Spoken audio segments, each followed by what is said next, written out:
Mas el Dios de toda gracia que nos llamó.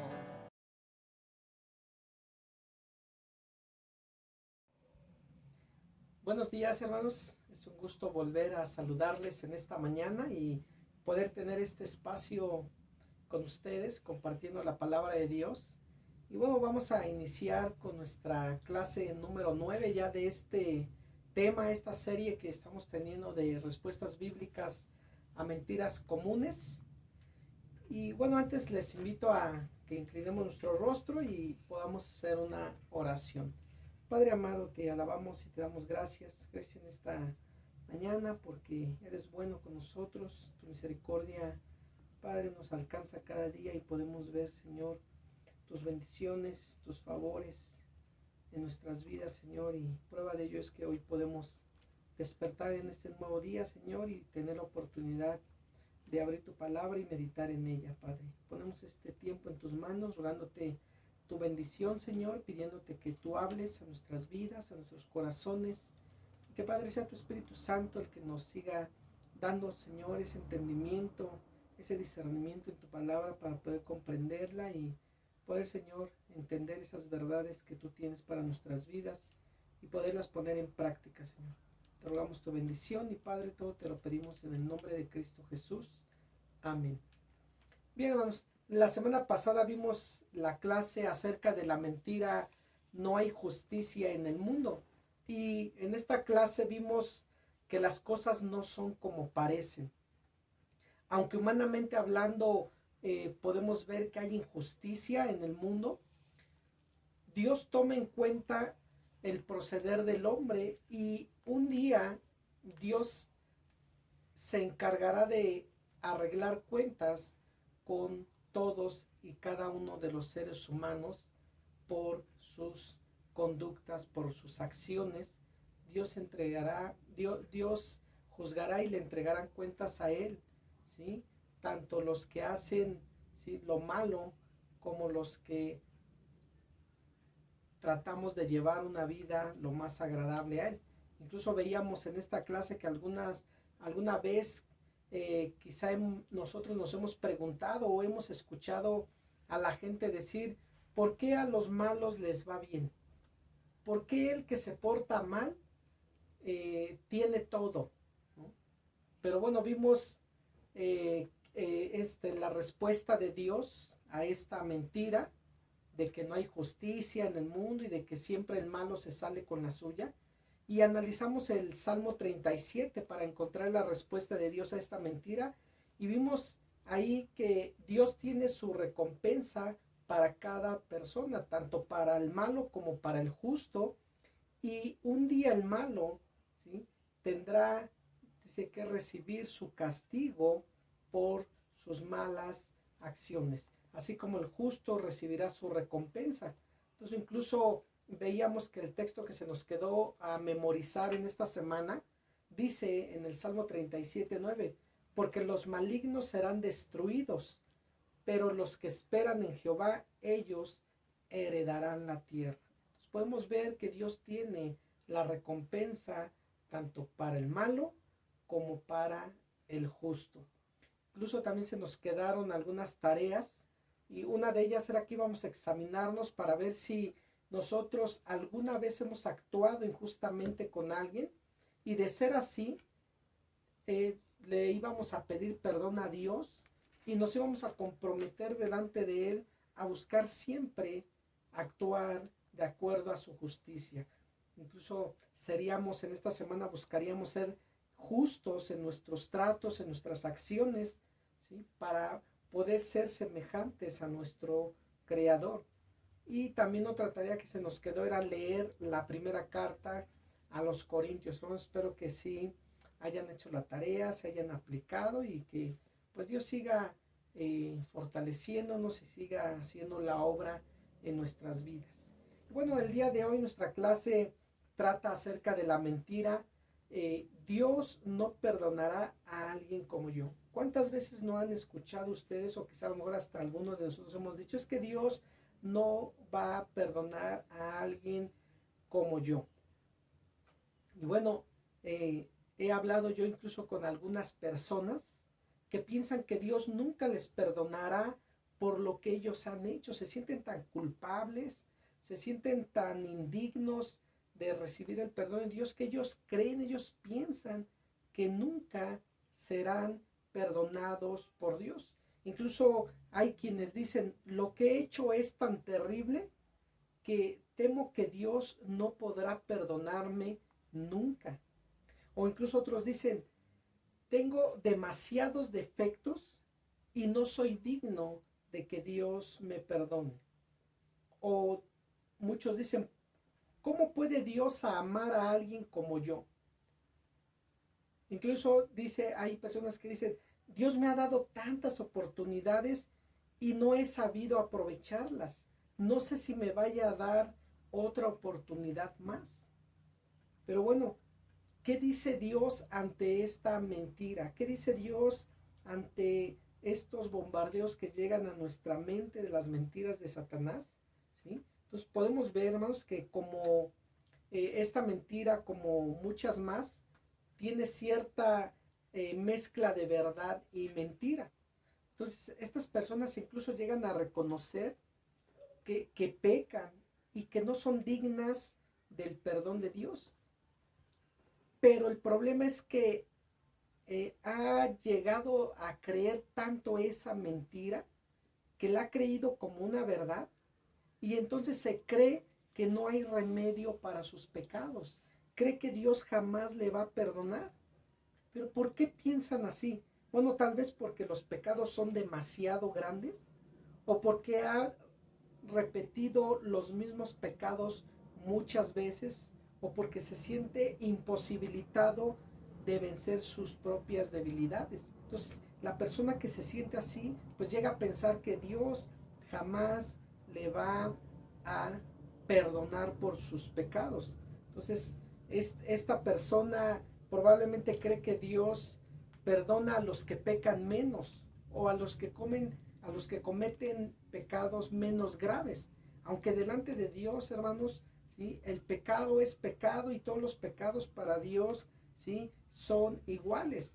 Aquí el problema es las consecuencias que trae cada pecado. Esas sí son diferentes. Pero al final de cuentas, hermanos, el pecado, no hay pecado chiquito, no hay pecado grandote. Para Dios todo es pecado, ¿sí? Y le vamos a entregar cuenta de ese pecado. Entonces, sí debemos de nosotros ver que no hay pecado que Dios no pueda perdonar. Dios perdona cualquier pecado siempre y cuando haya en la persona un genuino arrepentimiento por ese pecado, ¿sí? Y un deseo de el perdón de Dios por ese pecado. Entonces vamos a ver incluso de dónde viene esta mentira, ¿sí?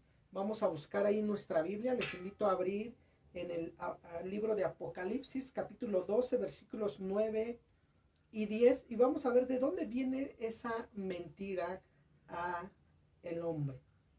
12, 9 al 10 dice, y fue lanzado fuera el gran dragón, la serpiente antigua, que se llama Diablo y Satanás, el cual engaña al mundo entero. Fue arrojado a la tierra y sus ángeles fueron arrojados con él. Entonces oí una gran voz en el cielo que decía, ahora ha venido la salvación, el poder y el reino de nuestro Dios y la autoridad de su Cristo, porque ha sido lanzado fuera el acusador de nuestros hermanos, el que los acusaba delante de nuestro Dios día y noche. Entonces, ¿quién es el que acusa? ¿Quién es el que ataca en la mente del ser humano para hacer creer esta mentira que Dios nunca le va a perdonar por sus pecados? Dice Satanás. Satanás, él es el acusador, el engañador. Él es el que siempre está ahí, ¿sí? Atacando a las personas con estas mentiras, ¿sí? Y sí, quizá a lo mejor hay cierta verdad. Tiene razón cuando dice que hemos pecado, pero miente al decir que nuestros pecados son demasiado grandes para ser perdonados por Dios. Entonces, si creemos esto, el enemigo logra paralizarnos con la duda, con el miedo, con el remordimiento, y no nos deja acercarnos a Dios en arrepentimiento, porque le hace creer a la gente que su mentira de que Dios no los va a perdonar jamás por sus pecados, porque son muy grandes. Entonces realmente aquí no hay pecado que Dios no pueda perdonar si Él ve un corazón arrepentido y humillado delante de Él. Vamos a ver cuál es la actitud de Dios hacia el hombre pecador. En Efesios 2, vamos a buscar en nuestra Biblia, hermanos. Efesios capítulo 2, versículos 4 al 5. Fíjense cuál es la actitud de Dios hacia el hombre pecador. Dice en el versículo 4, pero Dios, que es rico en misericordia, por su gran amor con que nos amó, aun estando nosotros muertos en pecados, nos dio vida juntamente con Cristo. Por gracia sois salvos. Entonces podemos ver que tenemos un Dios perdonador y bueno, que dice su palabra. Dios es rico en misericordia y tiene un gran amor con que nos amó. Dios quiere perdonar nuestros pecados. Incluso por eso dice ahí en el libro de Isaías, vamos a ver ahí en nuestra Biblia, vamos a buscar, hermanos, Isaías capítulo 1, versículo 18, y vamos a ver qué dice el Señor en este pasaje. Isaías 1:18 dice, venid luego, dice Jehová, y estemos a cuenta. Si vuestros pecados fueren como la grana, como la nieve serán emblanquecidos. Si fueren rojos como el carmesí, vendrán a ser como blanca lana. Pero fíjense cómo el Señor nos llama a ese arrepentimiento. El Señor nos llama a que podamos entregar cuentas a Él. Dice, venid luego, dice Jehová, y estemos a cuentas. ¿Sí? El Señor quiere perdonar nuestros pecados. Porque dice su palabra, Dios es rico en misericordia y tiene un gran amor para el pecador arrepentido, para aquel que se arrepiente. Y aunque nuestros pecados, ¿sí?, estamos muertos en nuestros pecados, Dios dice, nos dio vida juntamente con Cristo por su gracia, por su misericordia, por su amor con que nos ha amado. Dios dice, tiene un amor eterno para el ser humano. Y aquí, hermanos, la gracia y la misericordia son como la misma cara, son como las dos caras de la misma moneda, ¿sí? Misericordia es la compasión de Dios en retener un castigo merecido. Eso es misericordia. La compasión de Dios en retener un castigo merecido. Y la gracia es ese gran amor de Dios, ¿sí?, que le mueve a darnos ese regalo no merecido, que es el perdón de nuestros pecados. Por eso dice Pablo, porque por gracia sois salvos. Y gracia es el favor inmerecido de Dios de perdonar a aquel que no se merece el perdón, pero por su gran amor y por su gran misericordia, dice, le perdona. Y fíjense, cuando Dios nos perdona, ya nada nos puede separar del amor de Dios. Vamos a ver ahí en Romanos capítulo 8, pasaje hermoso, Romanos capítulo 8, y voy a leer del versículo 31 al 39 para ver que somos, dice, más que vencedores por medio de aquel que nos amó. El versículo 31 dice, ¿qué pues diremos a esto? Si Dios es por nosotros, ¿quién contra nosotros? El que no escatimó ni a su propio Hijo, sino que lo entregó por todos nosotros, ¿cómo no nos dará también con él todas las cosas? ¿Quién acusará a los escogidos de Dios? Dios es el que justifica. ¿Quién es el que condenará? Cristo es el que murió, más aún el que también resucitó, el que además está a la diestra de Dios, el que también intercede por nosotros. ¿Quién nos separará del amor de Cristo? Tribulación, o angustia, o persecución, o hambre, o desnudez, o peligro, o espada, como está escrito, por causa de ti somos muertos todo el tiempo, somos contados como ovejas de matadero.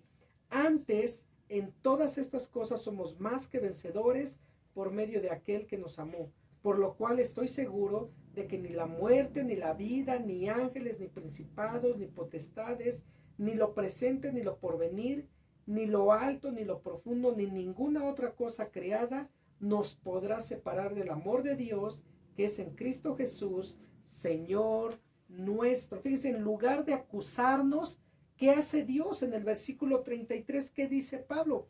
Dice, ¿quién acusará a los escogidos de Dios? Dice, Dios es el que justifica. Lejos de acusarnos, como lo hace Satanás, que es el acusador, dice, Dios nos justifica por nuestros pecados. Él nos justifica. Y en lugar de condenarnos, ¿qué hace Cristo ahora? En el versículo 34 dice, ¿quién es el que condenará? Cristo es el que murió, más aún el que también resucitó, el que además está a la diestra de Dios, el que también intercede por nosotros. Entonces, nuestro Señor Jesucristo, lejos de condenarnos, dice, intercede por nosotros ante el Padre. Y por eso dice Pablo, ¿quién nos puede separar del amor de Dios? Pues nada, no hay nada, lo dice del versículo 38 y 39. Dice, por lo cual estoy seguro de que ni la muerte, ni la vida, ni ángeles, ni principados, ni potestades, ni lo presente, ni lo porvenir, podrá separarnos del amor de Dios que es en Cristo Jesús, Señor nuestro. No hay ninguna cosa, dice, o ninguna otra cosa creada que pueda separarnos de ese amor de Dios tan maravilloso. Tenemos un Dios de amor, de gracia, de misericordia, de perdón. Entonces, ¿cuál es el deseo de Dios para el hombre pecador? Bueno, Dios quiere que, dice, nos arrepintamos. Él quiere perdonar nuestros pecados y traer paz a nuestras vidas. Eso es lo que Él quiere. ¿Por qué? Porque Él así lo ha decidido por su gracia y quiere reconciliarnos con Él. Fíjense qué sucede cuando recibimos a Cristo. ¿Qué pasó cuando nosotros recibimos a Cristo? Si nosotros vamos ahí en Romanos capítulo 5, en el versículo 1 dice, justificados pues por la fe, tenemos paz para con Dios por medio de nuestro Señor Jesucristo. Entonces, aquí podemos ver, hermanos, qué fue lo que sucedió cuando recibimos a Cristo. Dice, fuimos justificados y ahora tenemos paz con Dios. El hombre sin Cristo es enemigo de Dios. El hombre con Cristo es reconciliado con Dios. Porque Cristo, dice, es el mediador entre Dios y los hombres. Él es el pacificador. Él es el que intercede por nosotros para llevarnos en una relación íntima y personal con el Padre, ¿sí? Ahora ya reconciliados con Él. Y la palabra, hermanos, justificados por la fe, dice Pablo, y justificados por la fe quiere decir que Dios nos declara justos en base en la obra que Cristo hizo. No es que seamos nosotros justos, que seamos muy buenos o que merezcamos ser justificados, no. Dios, dice él, Dios acreditó a nuestra cuenta la justicia de Cristo. Y por eso es que es un trabajo terminado por Cristo en la cruz del Calvario, nuestra justificación, independientemente de nuestras propias obras, de nuestra justicia, que no somos justos y que nuestras obras no nos ayudan a nada. Entonces, ¿cómo nos ve ahora Dios ya siendo justificados con Él? Bueno, dice Pablo ahí en el capítulo 8, versículo 1, dice, ahora pues, ninguna condenación hay para los que están en Cristo Jesús. Ya no hay condenados. Dios ya no nos ve como condenados, ya nos reconcilió con Él, nos declaró justos y a pesar de nuestros pecados, Él nos ha reconciliado y nos ha perdonado por el mérito de Cristo en la cruz del Calvario. La pregunta es, ¿has aceptado como tu Señor y Salvador a Jesucristo? ¿Estás confesándole a Él como Señor de tu vida y creyendo con tu corazón que Dios le levantó de los muertos con gran poder y gran gloria para que tú fueras perdonado y salvado de tus pecados? ¿Lo estás confesando? ¿Lo estás creyendo? Si no, bueno, ¿hay algo que te impide que lo hagas ahora? ¿Hay algo que te impide que tú creas en Jesús como tu único y suficiente Señor y Salvador?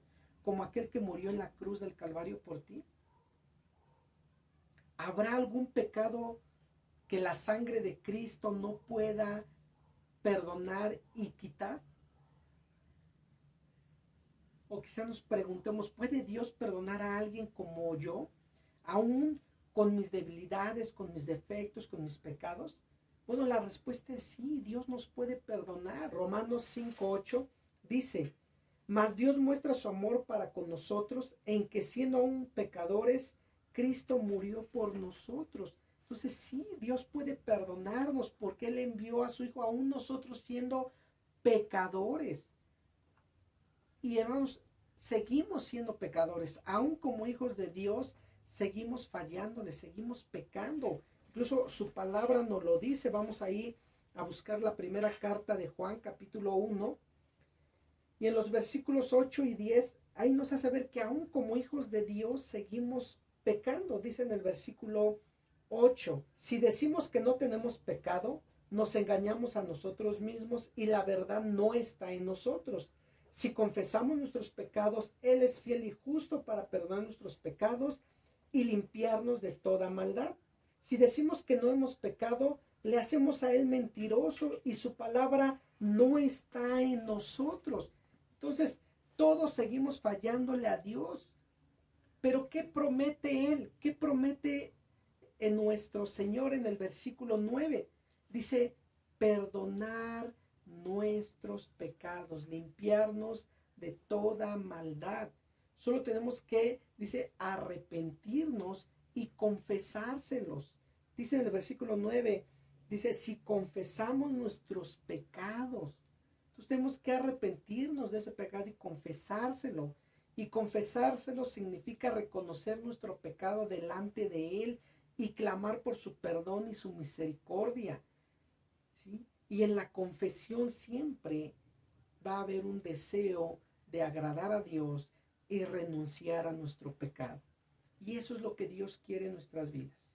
Que renunciemos a nuestro pecado, que nos acerquemos a Él en fe, en arrepentimiento, rogando por su perdón, y Él nos perdonará. Él nos perdonará. Podemos verlo ahí, sigue en 1 Juan capítulo 2, versículos 1 y 2. Podemos ver que Dios ya puso el remedio para el fracaso espiritual del ser humano, ¿sí? Dios nos ha dado a su Hijo. Fíjense, dice en el capítulo 2, versículo 1 y 2, dice, hijitos míos, estas cosas os escribo para que no pequéis. Y si alguno hubiere pecado, abogado tenemos para con el Padre a Jesucristo el justo. Y Él es la propiciación por nuestros pecados. Y no solamente por los nuestros, sino también por los de todo el mundo. Entonces, aquí podemos ver que Dios ha enviado a su Hijo como nuestro abogado para refutar las acusaciones de Satanás. Jesús es nuestro abogado y dice, y la propiciación por nuestros pecados, y no solamente por los nuestros, sino por los de todo el mundo. Y propiciación significa apaciguamiento. En otras palabras, la palabra propiciación significa que es el sacrificio de Cristo en la cruz del Calvario, es lo único que satisface la ira justa de Dios que está sobre el hombre pecador. Y es lo único que nos puede hacer alcanzar el perdón de Dios por nuestros pecados.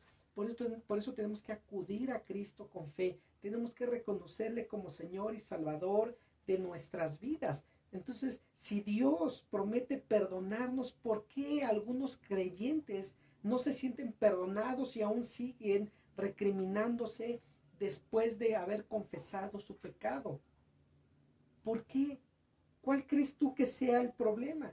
Quizás les faltó fe para creer que Dios les ha perdonado verdaderamente, o quizá confesaron pero no aceptaron el perdón de Dios, o tal vez es porque tienen su mirada puesta en su pecado en lugar de ponerla en el sacrificio sustitutivo que Cristo hizo en la cruz, derramando su sangre que limpia de todo pecado, como lo dice 1 Juan 1:7. En la segunda parte dice, y la sangre de Jesucristo, su Hijo, nos limpia de todo pecado. La sangre de Cristo nos limpia de todo pecado.